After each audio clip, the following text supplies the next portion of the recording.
This is what supercommunicators do. They have a handful of skills, but they all serve this main purpose, which is to show you, I want to connect with you. Studies show this. People almost never remember what was actually said in a conversation, but everyone remembers how they feel in a conversation. They imprint.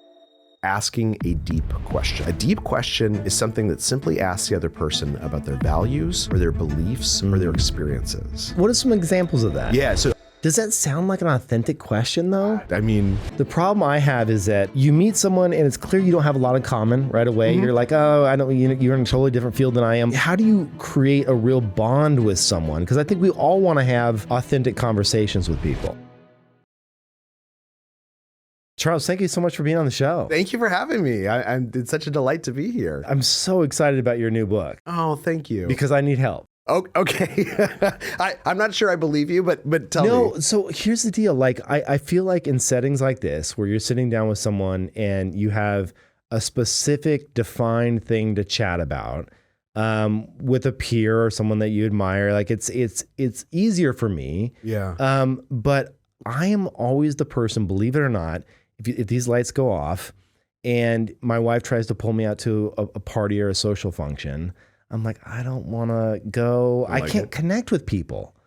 And so we should say up front, you have a new book, Supercommunicators. Right. And you go into a lot of this. Is this a common thing where people can turn it on or turn it off? Oh, absolutely. And what's interesting is it's not so much turning it on or off as much as recognizing that you get to make a choice. So supercommunicators are also introverts. You know, when I started writing this book and I got interested in supercommunicators, I thought there were going to be these extroverts who are super charismatic. And that's not true at all. Like what the data tells us is that there's a normal distribution of people who are good at communication. And some of them are introverts and some of them are extroverts and some are charming and some are curmudgeonly. The difference is, and there's some skills that they know, which we can all learn, but the difference is that they think a little bit more about communication. So it's not so much turning it on or off as much as deciding, do I want to have a conversation? Do I want to connect with someone? And knowing how to do that in a like this, if you do want it, but it's also okay to say like, actually, I don't feel like going to the party. Right. Right. Or like you get on a bus or in a taxi saying like, I don't want to have a conversation right now. I just want to sort of sit in silence. But how do you do that in a real authentic way? Like the problem I have is that the going back to the party kind of analogy here is like I go in and I sit down or sit across from someone, you know, at a dinner table or just bump into someone. And it's like you meet someone and it's clear you don't have a lot in common right away. You're like, oh, I don't, you're in a totally different field than I am, blah, blah, blah. And you don't want to fake it. It's like, I'm not that one person that's like, ha, ha, ha. Like, I can't do the fake laugh that people believe is real. Which is good, yeah. Like, so how do you create a real bond with someone? Because I think we all want to have authentic conversations with people. Yeah, absolutely. And so let's talk about before you go to the party and then when you're at the party. Okay. Because there's definitely things you can do for both of them that are really helpful. There was a study that was done by some professors at Harvard Business School where they took a bunch of students and they said, look, you're going to go have a conversation with a stranger. And we know this is the most anxiety producing thing you can 100%. Ask people to do, right? They like people are so anxious. And he said, but before you go and you have this conversation with a stranger, take 7 seconds and write down 3 topics you might want to discuss. Like dumb topics, like, have you seen this movie? And like, did you watch the game this weekend? Right. And then go have the conversation. And so what they found is people scribbled these down, took 7 to 10 seconds. They stuck the card in their pocket. And then they went and they had the conversation and they almost never spoke about the topic they had written down. So afterwards, when the researchers asked them, you know, how did that conversation go? They said it was great. Like I was so much less anxious than I thought I was going to be. It went so much easier because I knew I had something to fall back on. Like I had something in my pocket that I never needed to use, but the fact that it was there made me feel more confident. Right. And oftentimes the thing that stops us from having a deep conversation is our anxiety about the conversation.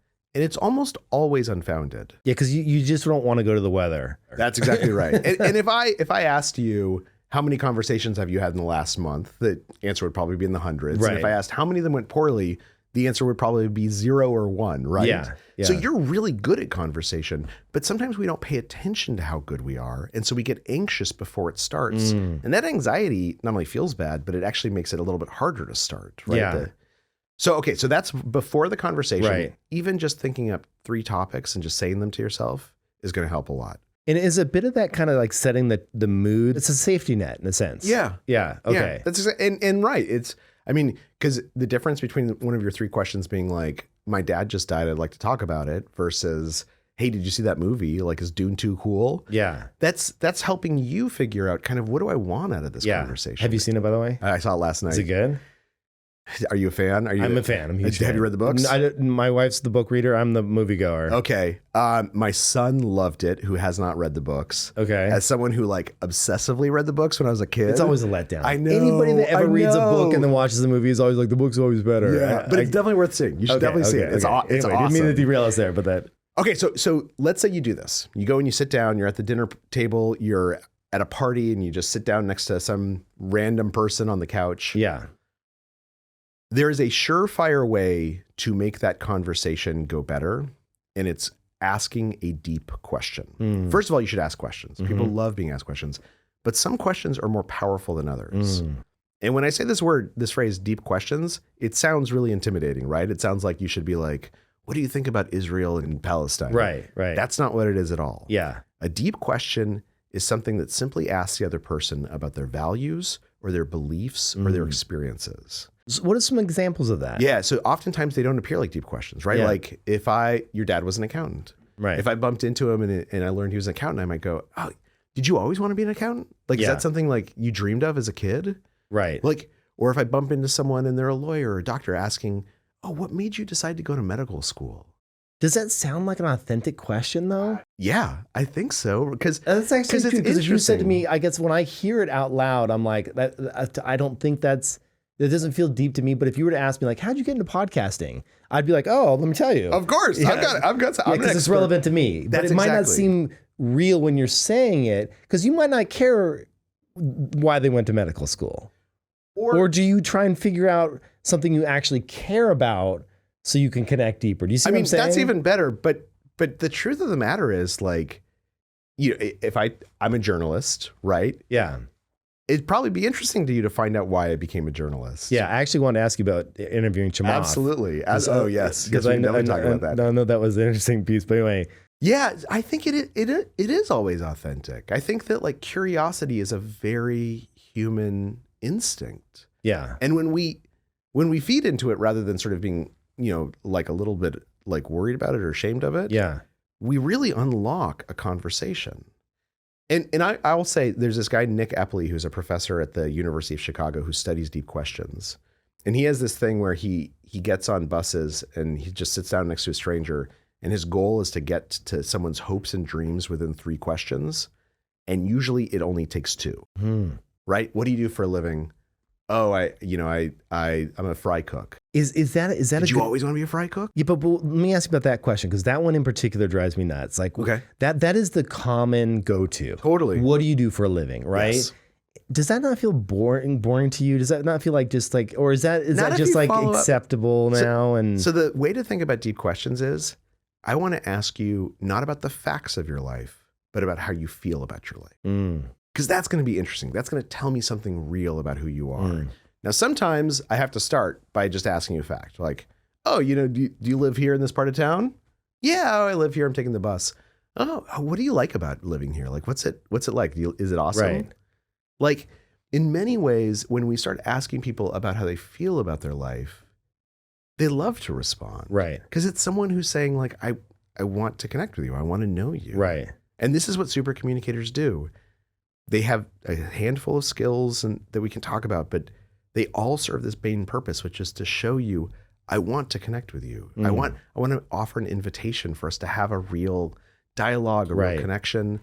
And it always feels good. If someone's interested in you, it never feels bad. That's true. But like, how do you avoid surface level conversations? I think those deep questions. Because I think that there's a lot of the stuff that I think the anxiety I get around parties in general is it just feels to me like it's such like a game you play of these surface level questions, and then I walk away being like, I didn't really get to like about the universe, or, you know what I mean? Those questions where you're just like really engaged and really kind of hashing things out and learning from each other. And, so let's role play it. Yeah. Because I think I can prove to you. One thing I will mention is our brains have evolved to be really good at communication. Yeah. If you think about it, communication is Homo sapiens' superpower. It's the thing that has set our species apart. Yes. It lets us build families and villages and towns. Everything that we have is because we can communicate. And our brains have evolved to be really, really good at communication if we let them, if we let our instincts come out. And that's what these skills really do. But so, okay, let's say we're at a party. Yeah. I'm going to be Kevin. Yeah. You be the stranger that I'm coming up to. Okay. Hey, how you doing? I'm Kevin. Hey, how's it going? I'm Mark. Hey, Mark. So how do you know the host? We work together. We were colleagues for a while, and now we're just buddies because we've known each other for so long. Yeah.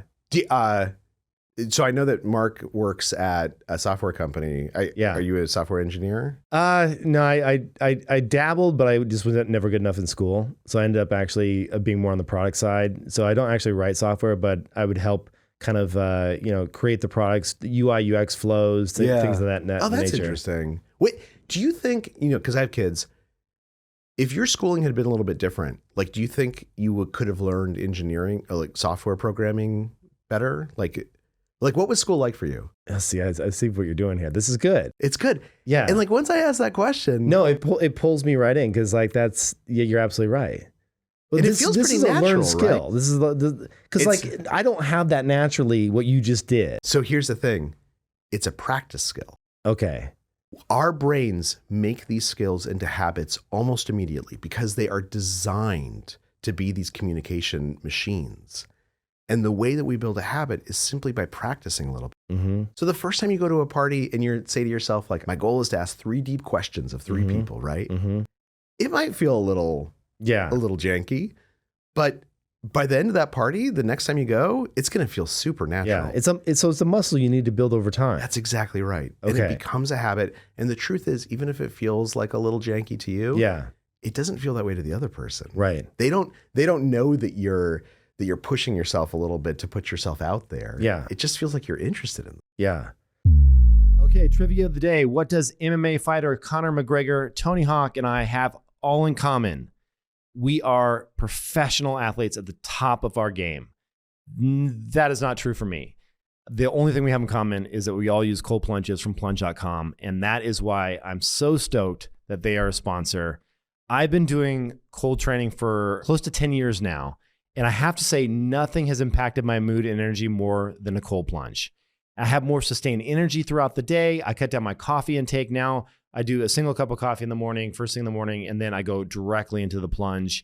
I have to say, plunge.com, their cold plunges, I think they're the best of the best. They have a whole wide range of options that you can have to choose from, which is great because everyone's at a different price point. And they have this new series called the Evolve series, which is customized to really just mix and match like your favorite options. So they have a chiller, you can pick your plunge style. Each one is sold separately. I went with the crazy edition, the iPhone controlled plunge all in, which is fantastic. A buddy of mine had a little less space and wanted to move his around a bit. So he got the Plunge Evolve Air, which is super portable and lightweight. They go down to really cold temperatures, 37 degrees Fahrenheit, which for the math nerds is 2.77 degrees Celsius. Check out all the options, plunge.com/Kevin Rose. Make sure to go to plunge.com/Kevin Rose. And they're just super easy to maintain too. I have a pool guy that does my pool. I don't even have him touch the plunge. I just do it myself. It's easy. Anyway, plunge.com/Kevin Rose.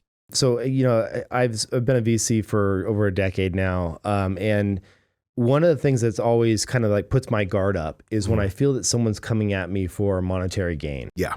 And, but at the same time, something that's important to all of us is forming bonds and relationships that lead to, potentially business opportunities with others. Is there strategies that you can use? And how do you think about the difference between, it's clear to me when someone comes up and just pitches me right away, I'm like, oh my God, I got to get out of this party. I'm being pitched something, right? How does someone build that trust? So there's like a difference between deep questions are great. And you get into actually knowing someone. Is that the beginning to creating kind of lasting trust with someone over time? It's the beginning, but it's not the end. So there's other things that I think are really important. And in the book, we tell a lot of stories about different situations where exactly what you're describing happened, where the conversation could have been transactional. It's a business setting. We tell a story about Netflix, right? Netflix is a company. They had this internal civil war. How do they have conversations about things that actually matter instead of just business? Are you talking about when the employees walked out and all that went down? Yeah. And I can tell that story in a second. But let me tell you sort of the answer to your question, which is, so asking a deep question is the right first step. But the next important step is you need to believe I'm listening to you. Right? When that guy comes up and he pitches you and he's like, hey, Kevin, I was wondering, do you know anything about crypto? Right. And you're like, a little bit. And they're like, that's great, because I have a great deal to tell you. Right. He's not really listening to what you said. He's waiting for his turn to speak. Right.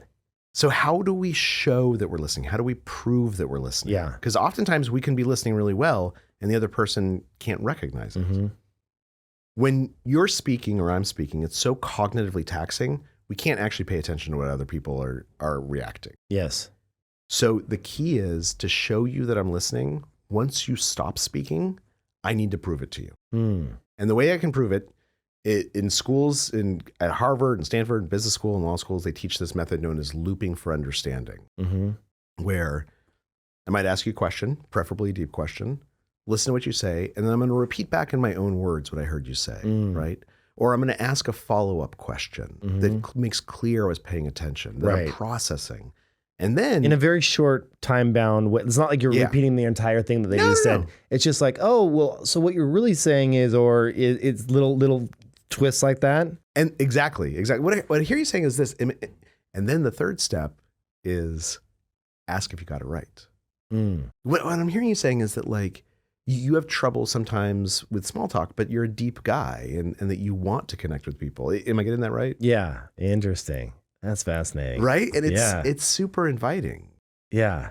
Now, the other thing is, so we have to prove we're listening, but then the other thing to remember about a conversation, as opposed to a pitch or I just want to get something from you, or I want you to be impressed by me or think I'm smart, is a conversation is a back and forth. And so if you share something meaningful with me, I should also probably share something meaningful with you. Maybe not exactly the same thing. Maybe this meaningful thing I'm sharing is asking you a kind of more intimate question. Yeah. But there's this thing known as reciprocation of vulnerability or emotional reciprocation that allows us to be authentic. And you asked about trust. Again, and this is from evolution.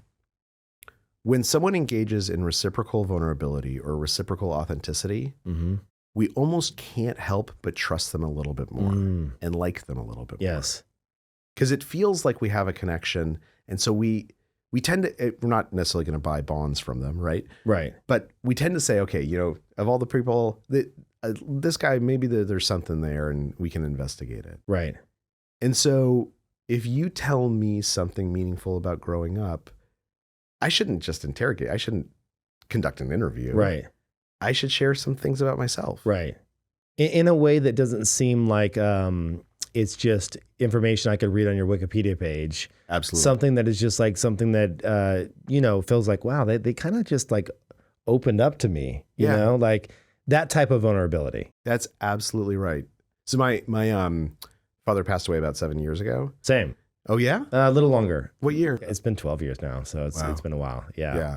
But it's rough, isn't it? There's not now there is days where I don't think about him every day, but there are very special moments, especially when you have kids. Yeah. And you see like something amazing happening. You'd be like, oh, Dad would have loved to have seen that, you know? I know. That's the thing, that when he passed away, the acuteness that I felt most was that I would catch myself about to call him to tell him. Oh my God, something. that's the worst. I remember those days. Yeah, and it's hard, right? I remember those days because you'll be sitting there and be like, oh, Dad would like, oh, fuck.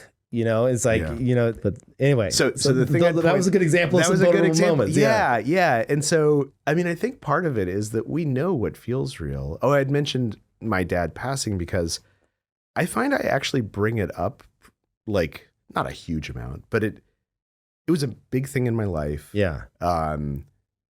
It continues to be a thing in my life. And I bring it up in part because oftentimes it's an invitation to other people to tell me who they are. Yeah. And if I go first, if I say this thing that seems kind of personal and is obviously meaningful to me, it makes it safe for you to do that. It's an invitation. Yeah. So I don't think it's hard to find the authentic thing to say. If we just listen to ourselves, if we listen to our own curiosity, our own instincts, it's there. It's just that sometimes our anxiety or our status anxiety can, or worrying what this other person thinks about us, it can cause us to ignore our instincts. Yeah. And when you find that this type of vulnerability is happening, trust is starting to form, how important is it? You know, my younger self would have been like, okay, I'm meeting somebody famous in the tech world. You know, it's like I remember the first time. Who would be a good example of somebody that I was really into? Well, I got a chance to interview Elon Musk, right? Okay. And so this was years ago, and you're like, it's kind of hard not to say like, how can I impress you so that I can get to know you better and we can be friends, and like, you have these dreams and things in your head. Totally. But you realize as you get older, it should be value first. Yeah. Like, how can I add value to this person and get to know them and have a foundation there that eventually, if it matures into something that is more work related, like it's really hard to figure out friendship, and then when and how do you ever cross that chasm to working relationship, you know? So one of the things that's, I think, really useful to remember, particularly in these conversations where, like, even if we don't want to have other goals, we do because we want them to like us, or we want, is to remember, and studies show this, people almost never remember what was actually said in a conversation. 2 or 3 days from now, if you ask us about this dialogue, we'll be able to mention kind of like 1 or 2 ideas, right? We're not really certain where they happen in the conversation, but everyone remembers how they feel in a conversation. The imprint that is left. They remember walking away and being excited or being disappointed or...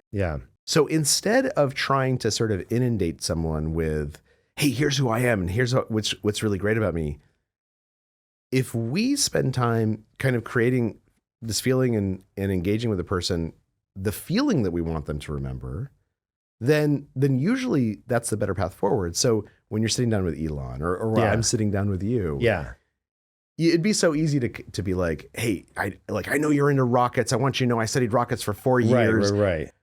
But the truth of the matter is what you want is the feeling of feeling connected. Right. And if that's your goal, you're probably going to ask some questions. You're not going to talk about how great you are, and you're not going to talk about how great he is either.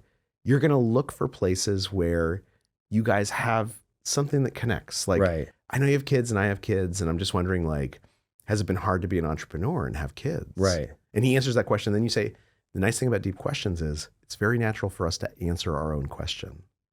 Oh, like you have 7 kids. That's interesting. I have actually 5 kids. Does he really have 7 kids? Or something like that. Yeah, like 10 or something. Yeah. It's a lot of kids. He's doing well. But if you ask that question and they answer, and they don't ask you a question back, which sometimes happens. It's very natural to answer your own question. It doesn't feel like you're forcing something. Interesting. So that's how you avoid dead ends. Yes. Asking about facts is almost always a dead end. Asking how someone feels about their life, about how they make sense of the world. The feelings versus facts, and then always revert back to yourself to kind of like... Not always, but it's you can engage in this reciprocity. It feels very natural if someone has shared something with you to share something about yourself. You're at a party. Let's just paint this picture. Lots of people you need to interact with. It's kind of like you're co-hosting or something, or let's just say it's like, you know, you see friends in the crowd. And you're like, we actually just did this the other night. We had a bunch of drinks for journalists that were in town. For South by. You see, I should connect. I should chat. I should connect. How do you walk away from a conversation without pissing people off? This is a great question. And there's actually been all this fascinating academic research. And I will tell you the surefire way to make this graceful is you're talking to someone and you're like, I really got to go do this. Like, talk to them. You feel it, right? You say, look, I have to, I totally apologize. I have to go play host. But before I do, I just have one more question for you. Oh, interesting. So what you're saying there is, I have an out. But I'm still interested. But I'm still interested in you. I'm not leaving because you're boring. I'm leaving because I have to. But you're so fascinating. I actually have one more thing. Damn, that's good. That's good. And by the way, it also, because the other person, that you're talking to, they're also paranoid about how this conversation is going to end, right? It's hard. Like you feel, in fact, Dan Gilbert at Harvard has done this wonderful study trying to figure out if people are good at forecasting whether the other person wants the conversation to end. And the answer is absolutely not. Yeah. Like we think they're bored with us, but they're really interested. Yeah. And so when I forecast, like I'm going to have to step away, that means that when I step away, it's not awkward. Right. And so that's amazing. That is like going down in my permanent list of to-dos. Let me know how it works. So people watching this, 100%, there's some singles out there that, you know, they haven't found their mate yet. One of the hardest things for me growing up in my 20s, it got a lot easier once I had some success for some weird reason. But in my 20s, like I was horrible. I was never, ever, I don't think I've done this one time. I've never walked up to a girl at a bar. Really? Never done it. Why? It's always been like, I'm too nervous, too afraid to shut down or people just laughing or, you know, when you're in your 20s, you're like, you got all kinds of things you're insecure about. Right. Yes. So when it comes to partners, they used to call them icebreakers. Yeah. What do you do there? Well, okay. So can I ask you something? Is it the same thing? Is it the same? You said strategy? You've been married to your wife for like 10 years? Yeah. Okay. So tell me about meeting her. She retweeted something of mine on Twitter and I saw her little icon and I clicked on it and then I DM'd her. Are you serious? Yeah, I'm dead serious. You met your wife on Twitter? Yeah. That's amazing. Yeah. Did she live in the same city or like? She did, yeah. But back then they had a suggested user list. You know when they used to recommend people? Right, yeah. And it was hard coded. And so Ev, who started Twitter, was a buddy of mine. It was me and Chris Sacca. We were at TED actually, and we were at having drinks with Ev, and we were like, and Sacca and I were both like, dude, can we get on the suggested user list? Like, because it was starting to take off, you know? And he's like, and he had his phone at the time and he could just add people randomly. And he's like, okay. And he added us. And so we were one of the 100 people that were recommended. Oh, and then so my wife was like signing up for Twitter for the first time. I was like, oh, that guy's kind of cute. I'll add him, blah, blah. And so she added me and then eventually retweeted me. So that's okay. So let me ask, the first time you guys meet. So yeah. So did you correspond for like months and months? No, we chatted for a few weeks over DMs and I said, hey, do you want to have some tea? And then I quickly pivoted and said, let's just meet for wine instead, have some wine. Because it said she liked wine in her bio. Okay, good. I was going to say, that seems like kind of a player move otherwise. To be like, hey, you want some tea? Actually, let's get some liquor. Yeah, exactly. Let's go hard. No. So I said, she had a boyfriend at the time. Okay. And so I was I was like, let's just go and talk about like health stuff. Because she was in health stuff and so was I. And then, you know, honestly, truth be told, I walked up and I bought a whole bottle of wine. And she was like, that was bold. Like, I didn't know. And I was like, no, I needed it to lubricate myself. I don't even care if you got a glass or not, but I was going in, you know? So, but that's how I got past that, was with a little liquid courage. Yeah. So, and what are your conversations like with her now? Like if you're hanging out with her, if you have something. Mostly kids related, unfortunately. Mostly kids related. Yeah. That's where it gets tough, right? Because it's not like the old days. Yeah. And so you got to figure out date nights and things like that to keep it. So when you go on a date night and you're both exhausted, like what do you like about talking to her?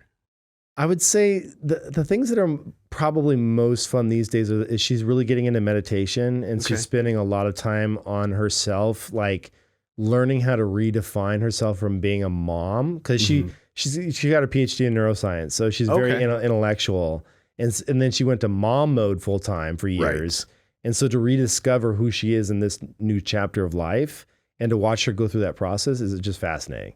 So here's what I hear you saying, and tell me if I'm getting this wrong, is initially you were a little bit anxious. And so you found ways that you can kind of either tame your anxiety, like having a drink. Yeah. Or where you common ground. Or we can control the territory a little bit. I'm going to DM you because I get to edit this 5 or 6 times. Exactly. But that pretty quickly, like when you met her face to face and you started having some wine and she likes wine, is that you let yourself go. You let yourself sort of be more natural. Right. The wine helps you access who you actually are and ignore your anxieties a little bit. Yeah. And I think the same thing is true of any time, like not only any single situation when we're trying to date someone, it's whenever we meet someone. Yeah. Is that if we just say, I want to find the thing that helps me feel relaxed in this conversation. Maybe that means that I'm doing it over email or DMs. Maybe it means that I have a drink. Maybe it means that I like find one person in the corner who's not talking to anyone else and I'm talk to them for 15 minutes. Yeah. Because that's what I feel like makes me feel relaxed enough to be myself. Now, there is an interesting study that was done, again, by researchers at Harvard, looking at speed dating. And they tried to figure out why, what was the determinant that caused people to say that they wanted to have a real date after the speed date versus not. Oh, that's interesting. Super interesting, right? Yeah. And there's a couple of things out there, but their thesis was that, like, if we had something in common, if we both went to the same school, if we had similar careers, that some easily defined commonality would be the thing that makes the difference. And that's not right at all. The thing that made the difference, the thing that all the good speed daters had in common. Laughter? Follow-up questions. Follow-up questions. So the biggest thing when we're on a date is you're trying to figure out if the other person is actually interested in you, just interested, period, not romantically, but just interested, if you're interesting to them. And this is like that looping for understanding. That we signal interest. So, and it's not just a follow-up question like, oh, where do you work? Oh, yeah. Do you know my friend Jim? It's a follow-up question like, why did you decide to go to medical school? Oh, it's interesting you said that your dad was sick, because my dad actually got sick when I was a kid. Yeah. What was that like for you to have a sick dad? Yeah. That shows that I'm actually listening, right? So it's depth of conversation. You're showing depth there. Yeah. And that means you care. And so they're feeling that it's not surface level as well. That's exactly. And it feels like they're interested in it. Yes. And at the end of the day, when we're on a date, there is this paranoia and anxiety, the thing that stopped you from talking to girls at bars, that they're not going to think I'm interesting. They don't think I'm interesting. I'm boring them. They're laughing at me inside their head. We're all a little bit uptight and paranoid and insecure in our heads. And when someone says like, oh, you're kind of interesting, I want to learn more about that, it just quiets that anxiety. So it's happened again. Last week, I got a notice in the mail, another data breach. This time it was with my healthcare provider. I'm sure you've been here. Sadly, this problem is not going away. Obviously, they tell you to go and lock down your credit reports, but there's so much more at stake here. From the second your data is breached, it's being resold by companies called data brokers.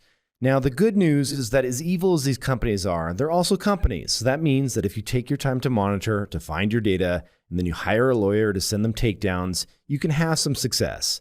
Now, obviously, your time is more valuable than that. So I wanted to tell you about a service that I use, and it's today's sponsor. It's called Delete Me. They use a power of attorney to work on your behalf to find and methodically remove your data from these data brokers.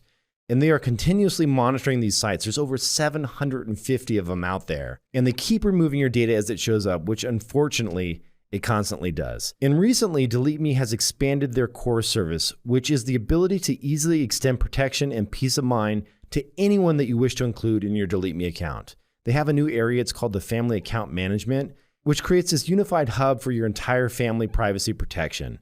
And right now, you get 20% off all plans with the code KevinRose. Head to joindeleteme.com/KevinRose. All right, just a quick plug for my newsletter.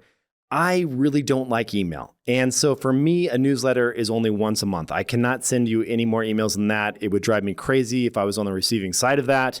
So my once a month newsletter is just packed with high quality information. This is all the products that I'm checking out, other great clips and YouTube videos that I'm finding across the web. Oftentimes I have friends that are launching new products, so I'll have early beta access to those types of things. Some of the books that I'm reading, some of my favorite podcast clips, movies. You can sign up for this over at kevinrose.com. Join 115,000 other readers. kevinrose.com. You'll find the little newsletter link there and sign up today.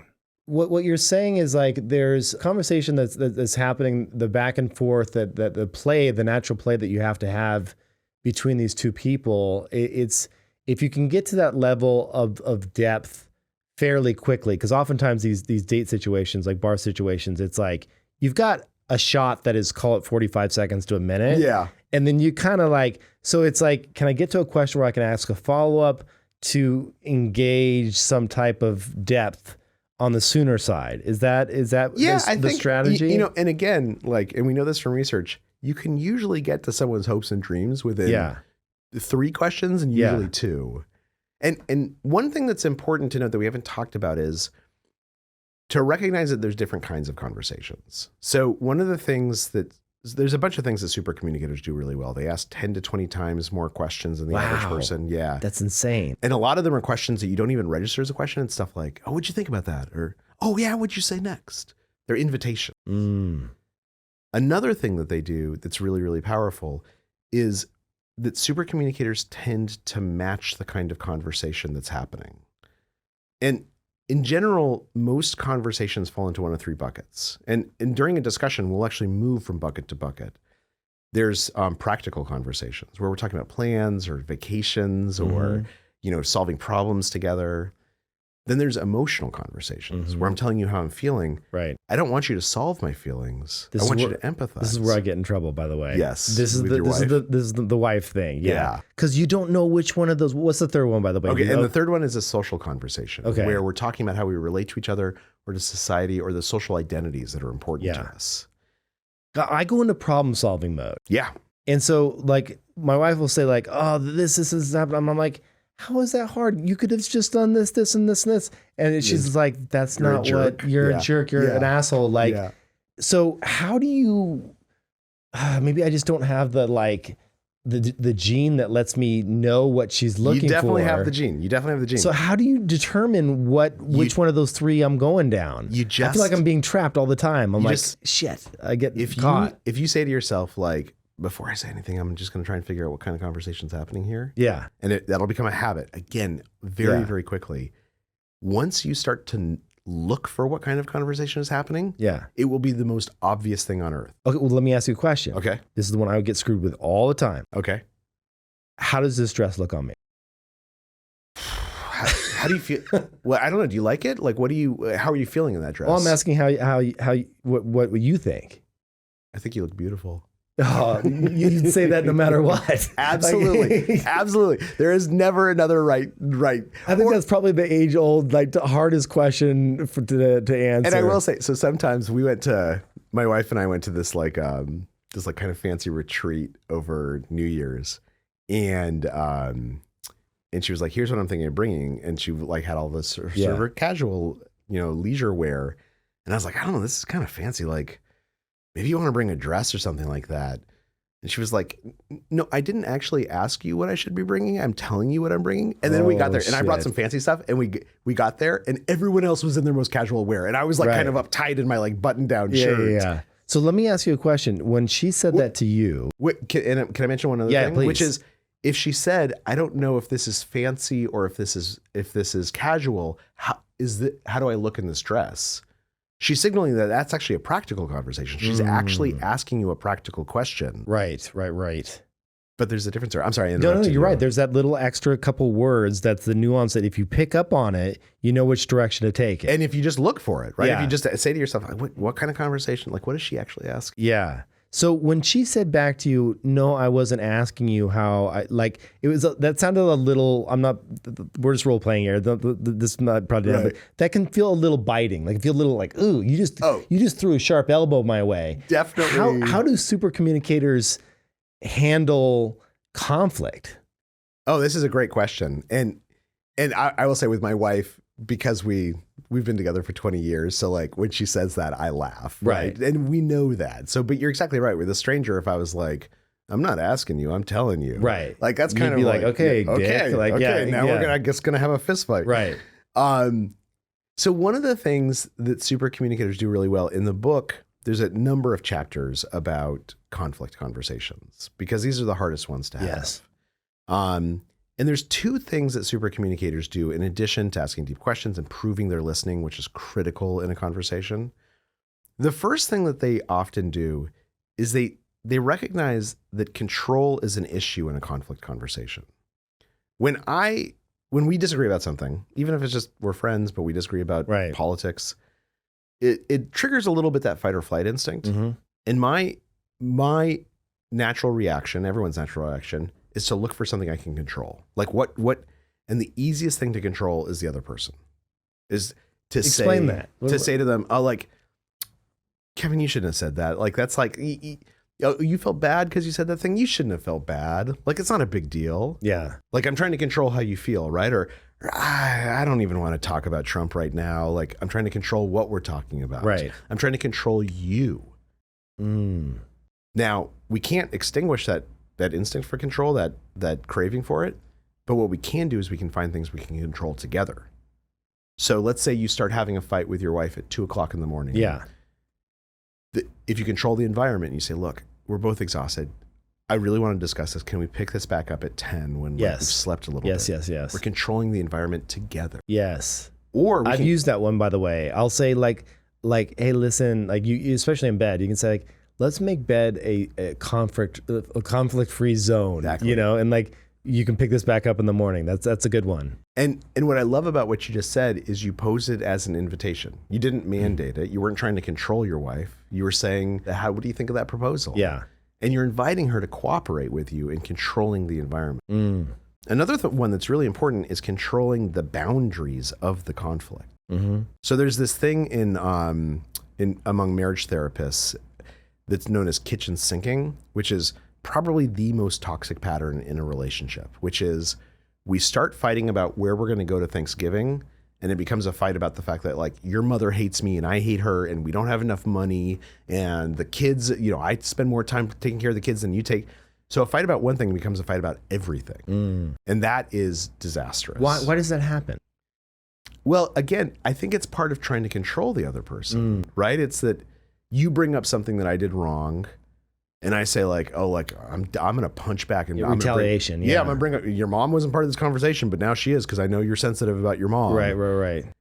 So the much healthier thing to do is to control the boundaries of the conversation together. To say like, look, is it okay? Like, talking about moms and money is really important. Is it okay if we just focus on where we're going for Thanksgiving? So boundary setting is huge for supercommunicators. Controlling the boundaries of the conversation. Now, sometimes that means that we kind of relax and we encourage, right? Like in this conversation, we've talked about our dads and our wives and all the Netflix. Yeah. So, but it does feel like we're controlling the conversation together, right? As opposed to, I've got a book to sell, and you've got a podcast to make.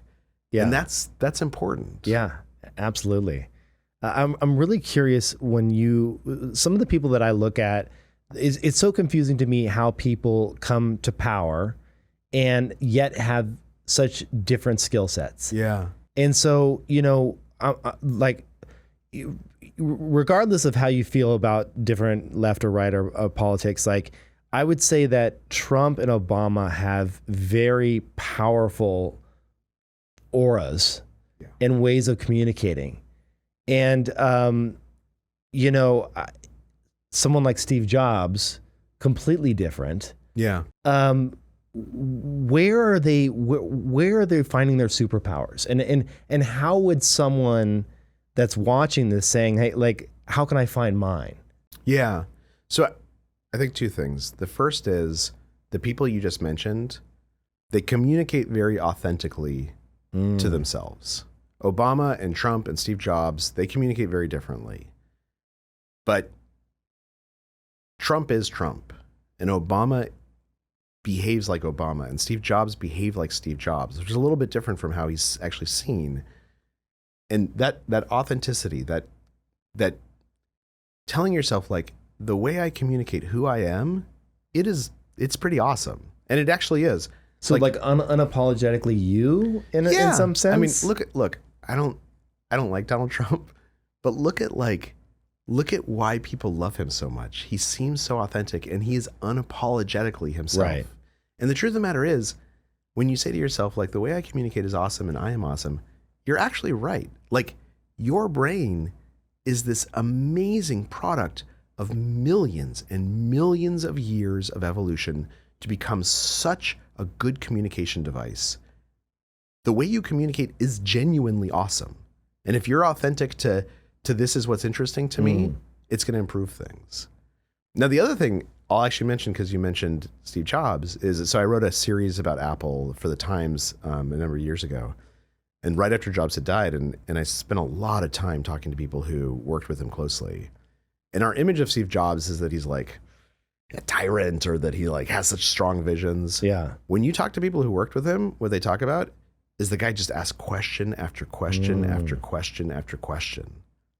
And they were deep questions, right? But he's not just telling you what he thinks. He's asking you questions and listening to you If you think about Donald Trump, like watch those rallies. The man shows the crowd he is listening to them. When they cheer for something, he leans into that topic. When it's kind of tepid enthusiasm, he like pivots almost immediately. And Obama did the same thing. Yeah.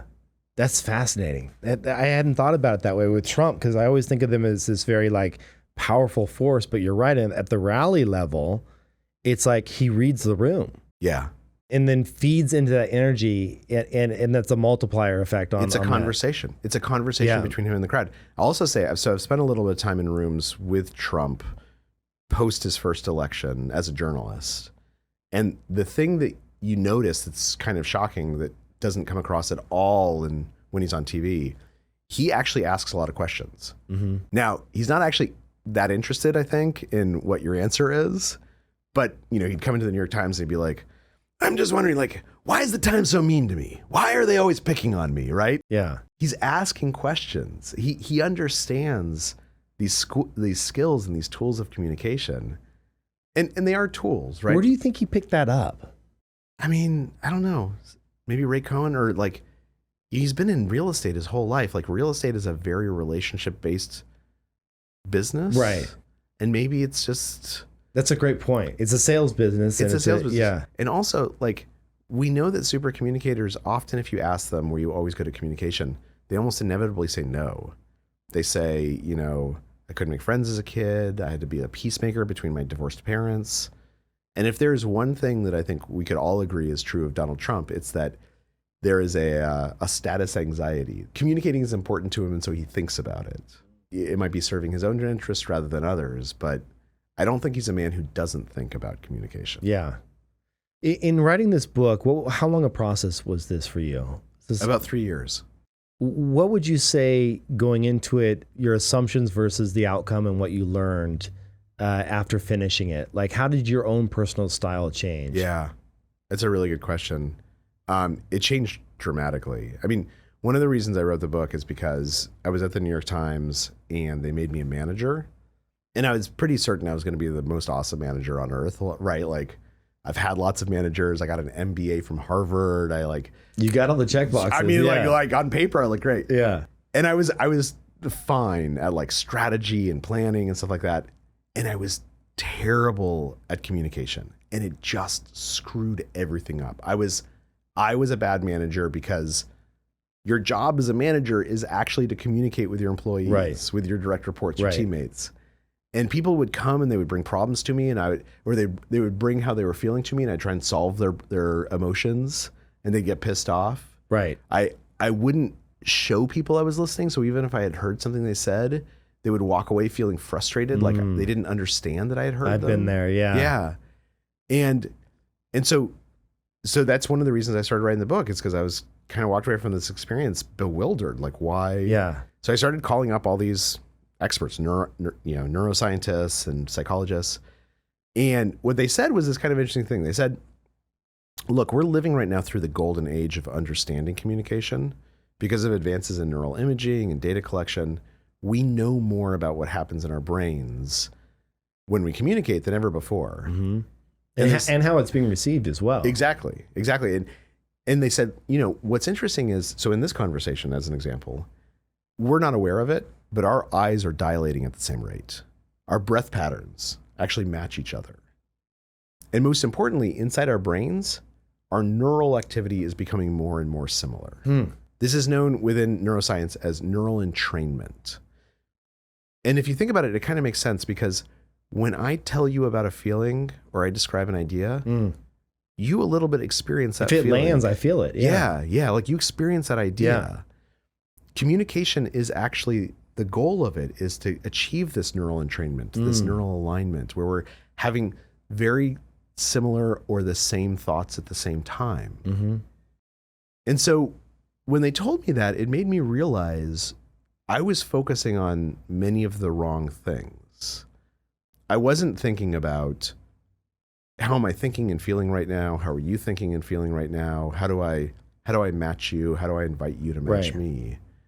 I was very focused on what the content of the words coming out of someone's mouth was, rather than how they were saying it or what might be underlying that. So now, first of all, I ask a lot more questions. I try and prove that I'm listening much more. But in addition, I oftentimes ask people what kind of conversation they want to have. If I come home from a long day and I'm complaining about my day, my wife will often say, do you want me to help solve this problem for you? Or do you want to just like vent and get this off your chest? And I do the same thing with other, I say like, oh, this is interesting that you mentioned that. Like, do you think, is this a problem that you're looking to solve? Or is this something that like you feel like is affecting you and you're really feeling it? Or is this about like the other people around you, your coworkers? And that's the issue that's kind of that we should focus on. No one really minds if you ask them this sort of meta question. Right. It feels actually kind of good because sometimes you haven't thought about it yourself until someone asks. Yeah.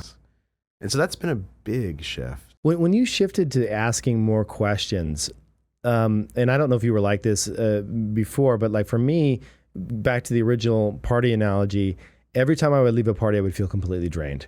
Yeah. Like it sucked more energy. And I have some friends that they get energized from that environment. They walk out and they're like, that was the best thing ever. And I'm like, are you kidding me? I just took 3 years off of my life because of the anxiety. But when you build that muscle, can you actually walk away from a party being like, I feel better now? Like, does that actually flip or no? It's a really good question. And it's super fascinating what the science says. So I have this friend, Greg Nelson, Supercommunicator.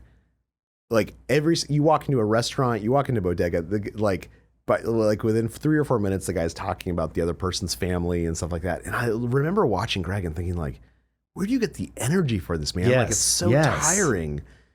But what the research says, and I found this to be true for myself as well, is that when we exercise that muscle, when we train the communication habits with skills and they become habits, it's actually almost effortless. I mean, and this is true of habits in general, yes, right? Absolutely. We don't Once they flip, we don't have to use that willpower muscle. Is that 6 months worth of work? What are we talking here to get that to flip?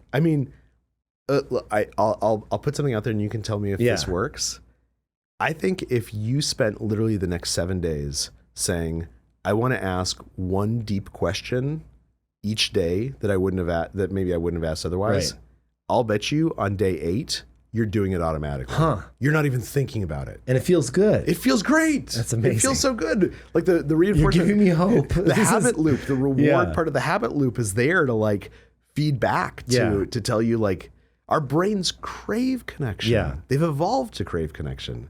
That's why it feels so good to have a good conversation. That's awesome. What role does humor play in Supercommunicators? It's huge. So in the book, there's this story that I love about NASA. President Reagan said that he wanted to build a space station. And so he told NASA, start preparing for missions that are 6 months to 12 months in space. Up till then, like the longest missions have been 10 days long. Yeah. And so NASA says like, oh, if we're sending people up into space together for 12 months, we need to start finding astronauts who are more emotionally intelligent. Because otherwise they're just going to drive each other crazy, right? And there had been some missions where people had like not meshed well and it had not been great. Is there any books about that? That sounds fascinating. Yeah. There's actually in the chapter we tell like the people story. fighting and shit and they're in space. How can you look out the window and have anything to complain about? Like it's like, I mean, on the other hand, you're trapped with somebody. Do you fight with your wife ever so often? That's a good point. And she's I'm sure a beautiful, I gotta imagine if I'm in space though, I'm kind of like, well, you know what? Let's just let this one slide because like, look where we're at. I think, and they do a lot to do that. But they were like, look, the easiest way to handle this is just find people who are more emotionally intelligent. The problem is if you make it to the final round of an astronaut evaluation, the interviews, you're awesome. Like, you have practiced every question on Earth. You're like handsome or beautiful and fit, and you have a PhD. Yeah. And the thing that they figured out is we can't tell the difference between people who are genuinely emotionally intelligent and people who can fake it really, really well in an interview. Like, there's no way for us to tell the difference. But the problem is after 3 months in space, it becomes really obvious who is faking it and who is authentic. So there's this one psychologist, the lead psychologist for manned flight at NASA, a guy named Terry McGuire, who he says like, I'm going to solve this problem. And he spends months and months and months like reviewing old recordings of interviews with people who became astronauts and looking at files. And he's listening one night and he notices this kind of weird thing. the astronauts who ended up being great astronauts in their interviews, they laughed differently than everyone else. Oh, interesting. That's their tell. So he starts this new thing. He starts doing these interviews where he walks into the room for the interview. He's carrying a stack of papers, and he spills the papers as if by accident. And then he laughs this big voice. He goes like, I'm such a klutz. I can't believe I did that. Yeah. And then he notices how the candidate reacts. Because everyone knows they're supposed to react, right? It's just basically, and some people would be like, that's funny. Let me help you with that. Yeah. And some people would go, I do that all the time. Let me help you with that. Right. The people who matched the boisterousness of his laughter, they were showing him that they want to connect with him. Oh, amazing. And he would do the same thing with other types of emotional displays, or he would talk about a sibling who had passed away, and he would pay attention to which ones say, oh, condolences, I'm sorry. And which ones say, I had a brother that passed away and I still think about him. Do you still think about your sister? Right? Showing that we want to connect. Yeah. And humor, laughter is a really important part of this, because according to studies, only about 80% of the time when we laugh, it's in response to something funny. Yeah. Like most of the time when you laugh in a conversation, nobody's made a joke. Rather, I laugh because I show you that I want to connect with you. And when you laughed back, the same way that I laughed, at the same basic intensity, you're showing me you want to connect with me. So it's all these small things matter a lot, but they all add up to the same thing, which is showing you I want to connect with you.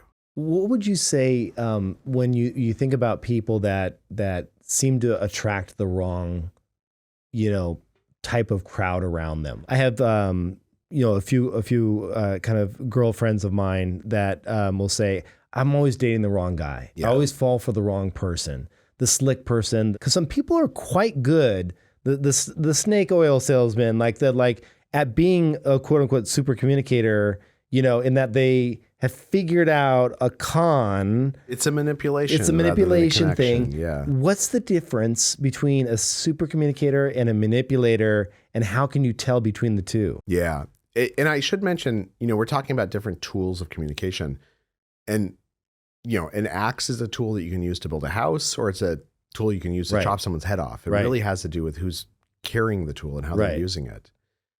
But the thing I would say is, so you can't solve every problem through learning to be a better communicator, right? If I'm someone who finds myself in toxic relationships and attracted to the wrong kind of person, it might not be a communication problem. It might be that I have some things that I need to learn about myself. I need to have a conversation with myself. Great point. And use those same tools.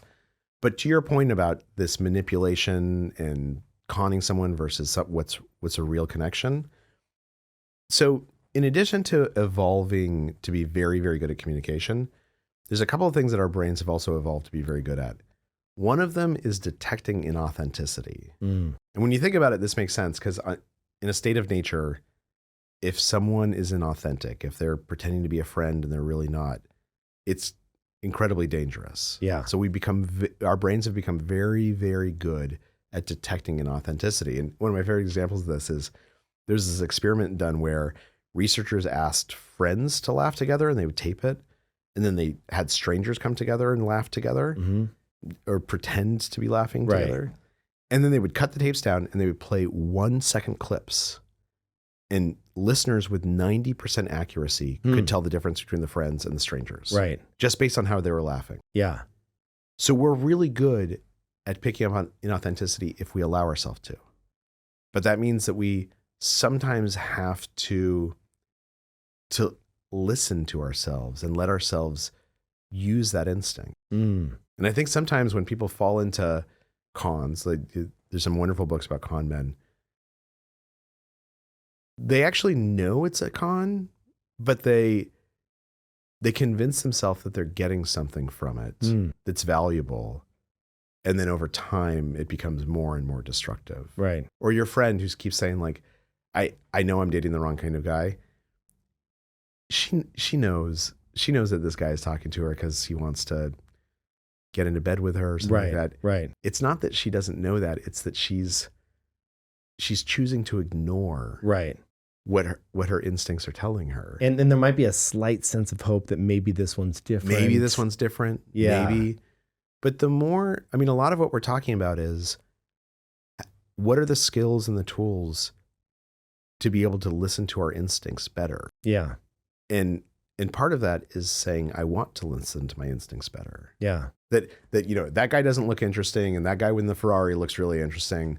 But I know that like I've dated that guy 7 times and he always makes me feel terrible. Yeah. So my instinct is like, let's give this guy a chance. Yeah. Who's a little boring, but maybe actually treats me well. Yeah, that makes sense. I know we have to go soon, but I want to ask you 2 more rapid No, this is questions. great. This is so much fun. Steve Jobs' presentations, Mm-hmm. They've been replicated, duplicated, and tried to be replicated. I mean, he defined what it is to present technology and make technology hip. Yeah. He also, if you go back and you look at those talks, lots of lots of like, it wasn't like it was like super honed. Right. What made him so special? So I'm going to make a hypothesis, and I'd be curious if you agree with this. Yeah. Because I'm not sure it's right. I think it kind of gets to this, we remember how we feel, but not what's said in a conversation. Like, yeah, he says, he sort of like trips over his words sometimes, but you never remember that. Right. What you remember is that you're excited because at the end of what he's talking the about, he's going to say, oh, and one more thing. Right. And you know that one more thing is going to blow your mind. Oh my right? God. He knows the emotional journey you're on listening to him. Yes.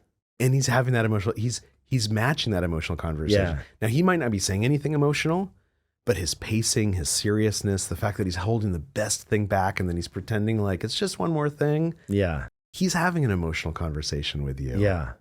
And I think we remember how we feel watching him talk. Did you watch him live do those unveils? Oh, yeah. I did too. Yeah, they were great, right? And like you just sat on pins and needles. And I remember when the broadcast would go live, you'd be like, here we go. Yeah, It's like it's game time, man. Yeah. Like something's gonna happen. And he knew that. And he builds up his delivery. This is a weird thing to say, but in many ways, he showed he was listening to us. He knew we were excited. He knew we wanted to be dazzled. Yeah. And so he structured that presentation in order to feed and nurture that excitement and then to dazzle us as the grand finale.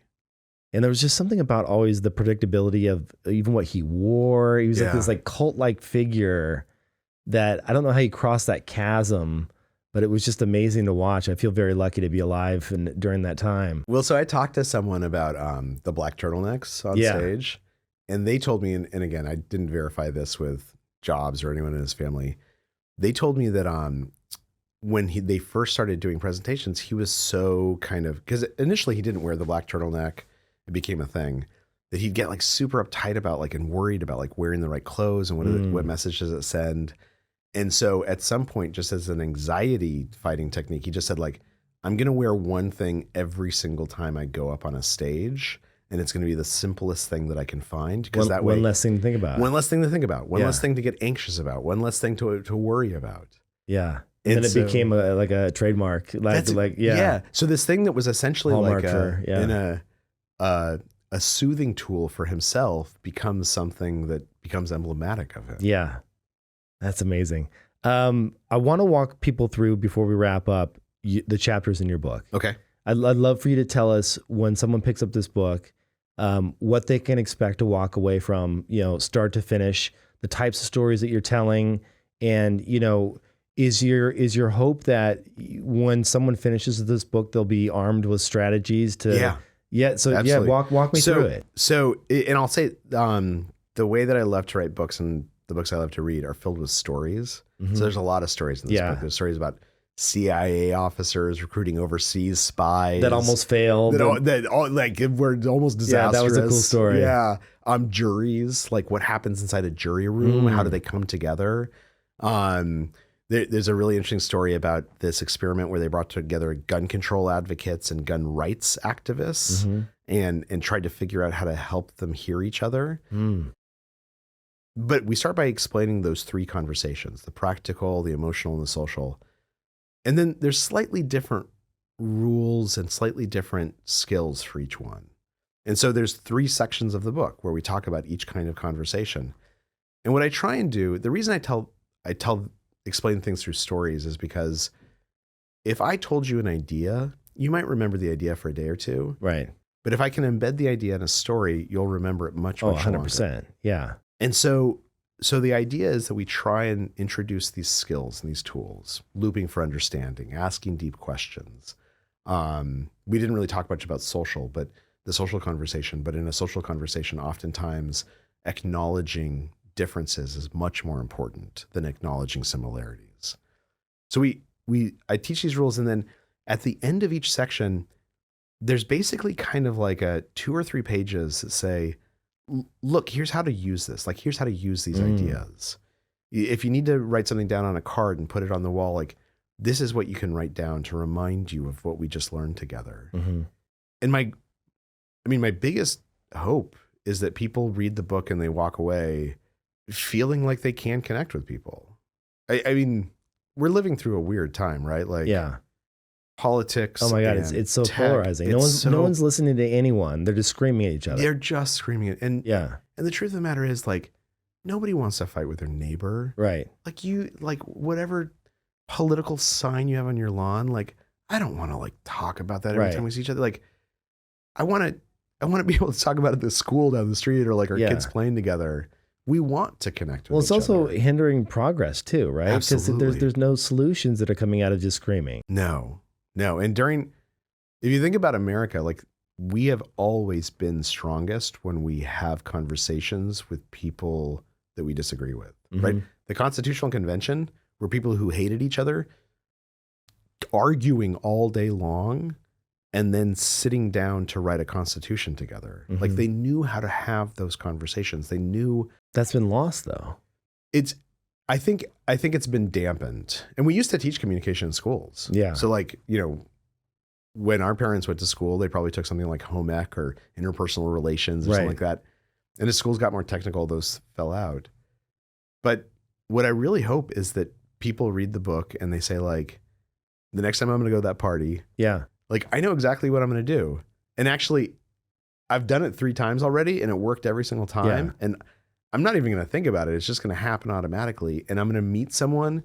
And even if I never see them again, we're going to have a great conversation. Yeah. I'm going to feel terrific. They're going to feel terrific. I'm going to feel like I connected with someone. Well, and I think especially is, I was a very geeky child, and I have a lot of, I run into most of my tech stuff, and the people that follow on my podcast are somewhat geeky, And it's like, if you can just build that muscle, and it's going to, because oftentimes I have a buddy of mine, he is a brilliant engineer, absolutely brilliant. He works at Apple.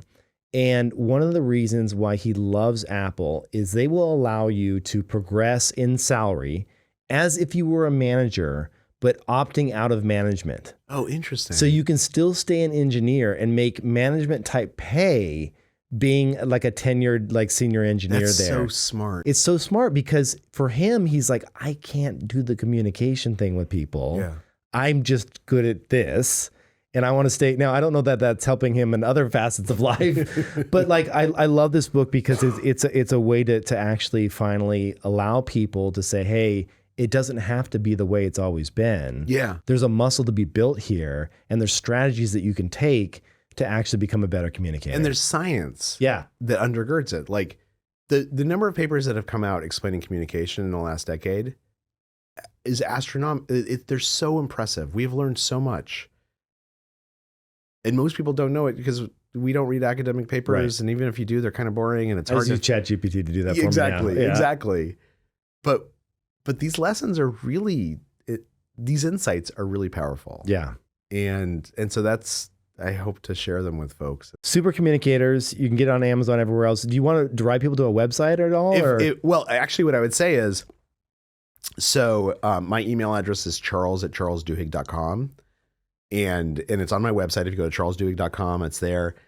I read and reply to every single email I get from a reader or a listener. You're a man.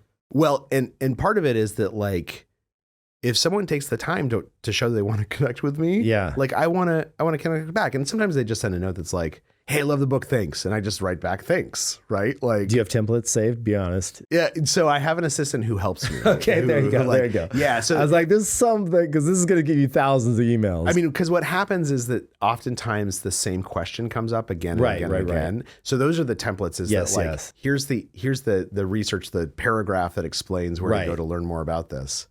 But if people want to reach out to me, like literally just send me an email, go to my website. I promise you, it might take me a week, but I will read it. I will respond to you. And most of the time when people do reach out, they just want to make a connect. They just want to say like, I liked the book. I want to connect with you. Yeah. And it's not, they're not looking for a dialogue and that's great. Yeah. Like they're showing that they want to connect with me, which is the most important part of actually connecting with someone. Yeah. We need more of that.